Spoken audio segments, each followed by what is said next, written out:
2025-26 அரசு தேர்விற்கான முக்கியமான வினாவிடைகள் இப்போ உள்ள பார்க்க போகிறோம். ஓகேவா? உங்கள் ஃப்ரெண்ட்ஸ் அகாடமி. அதாவது இன்னைக்கு பார்க்க போகிற பாடம் லெசன் பார்த்தீங்கன்னா 6ஆம் வகுப்பு தமிழ் இலக்கணத்தில் முதல் பருவத்தில் உள்ள 3வது இயலில் உள்ள இலக்கணம். ஓகேவா? அதாவது விடாமுயற்சியாக நம்ம படிச்சுட்டே இருந்தோம்னு வைங்களேன், ஒரு நாளைக்கு 2 hours டிஎன்பிஎஸ்சியில் அனௌன்ஸ் பண்ணிட்டாங்க. டெய்லி அதிக நேரம் படிக்க முடியலனாலும் ஒரு நாளைக்கு 2 மணி நேரம் இல்லை 1 மணி நேரம் படிக்கிறத ஒழுங்காக படித்தா நம்ம என்ன செஞ்சிடலாம், சக்ஸஸ் ஆகிடலாம். கரெக்டாக இப்போ ஒரு வகுப்பு அட்டன் பண்ணுறீங்களா, எதை நோக்கி போகிறீங்களோ உங்களோட கான்செப்ட் ஜெயிக்கணும். அந்த ஜெயிக்கிற ஒரு தன்மையில் நம்ம விடாமுயற்சி இருக்கணும். இப்போ விடாமுயற்சியாக நம்ம செயல்பட்டோம் அப்படின்னா நம்மளோட வெற்றி விஸ்வரூபமாக கிடைக்கும் அப்படின்னு சொல்லியிருக்காங்க. ஓகேவா? அதாவது என்ன அப்படின்னு பார்த்தீங்கன்னா, டெய்லி கிளாஸ் அட்டன் பண்ணி அதில் வர்ற கேள்வி பதில்களை படிச்சிங்கனாலே ஓரளவு வெற்றி கிடைக்கும். ஓகேவா? ஃபஸ்ட்டு கொஸ்டின் பார்த்தீங்கன்னா, மொழி என்பதற்கு என்ன பொருள்? அதாவது மொழி அப்படின்னா என்ன அப்படின்னு சொல்லி கேட்டிருக்காங்க. எழுத்து, சொல், பொருள், மேற்கண்ட அனைத்தும் அப்படின்னு சொல்லியிருக்காங்க.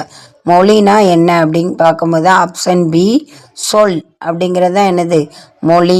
அது அப்படின்னு சொல்லியிருக்காங்க. மொழி என்பதுக்கு மீனிங்ஸ் என்ன சொல்லியிருக்காங்க அப்படின்னு பார்த்தீங்கன்னா, சொல் அப்படிங்கிறது தான் மொழி என்பதற்கன் பொருள் அப்படி சொல்லியிருக்காங்க. என்பதன் பொருள் அப்படின்னு. அடுத்த 2வது கொஸ்டின், சொல்லின் முதலில் வருவது எது? சொல்லின் முதல்ல வர்றது எது அப்படின்னு சொல்லி கேட்டிருக்காங்க. 4 ஆப்ஷன் கொடுத்துருக்காங்க. உயிரெழுத்து, மெய்யெழுத்து, உயிர்மெய் எழுத்து, மேற்கண்ட அனைத்தும். இந்த 4 ஆப்ஷனில் சொல்லோட முதல்ல வர்றது எது அப்படின்னு சொல்லி பார்க்கும்போது ஆப்ஷன் ஏ உயிரெழுத்து. இந்த உயிரெழுத்து தான் என்ன செய்யும், சொல்லோட முதல்ல வரும் அப்படின்னு சொல்லியிருக்காங்க. ஓகேவா? அடுத்து 3வது கொஸ்டின் பார்த்தீங்கன்னா, சொல்லின் முதலில் வராத எழுத்து எது? சொல்லோட முதல்ல வராத எழுத்து அப்படின்னு பார்க்கும்போது எது வராது அப்படின்னு சொல்லி கேட்டிருக்காங்க. அப்போ உயிரெழுத்து, மெய்யெழுத்து, உயிர்மெய் எழுத்து, இந்த 3ஐயும் சேர்த்து ஒரு ஆப்ஷன் கொடுத்துருக்காங்க, அனைத்தும் அப்படிங்கிறது. ஆன்சராக எது சொல்லப்பட்டிருக்கு அப்படின்னு பார்த்தீங்கன்னா, உயிரெழுத்தா, மெய்யெழுத்தா, உயிர்மெய் எழுத்தான்னு பார்க்கும்போது சொல்லோட முதல்ல வராத சொல் வராத எழுத்து அப்படின்னு பார்க்கும்போது ஆப்ஷன் பி மெய்யெழுத்துகள். இந்த மெய்யெழுத்துக்கள் தான் சொல்லோட முதலில் வராது அப்படி சொல்லியிருக்காங்க.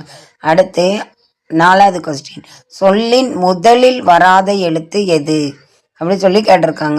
உயிர்மெய் எழுத்தா, ஆயுத எழுத்தா, உயிரெழுத்தா, இல்லை அந்த 3ஐயும் சேர்த்து அனைத்துமா ஆப்ஷன் கேட்டிருக்காங்க.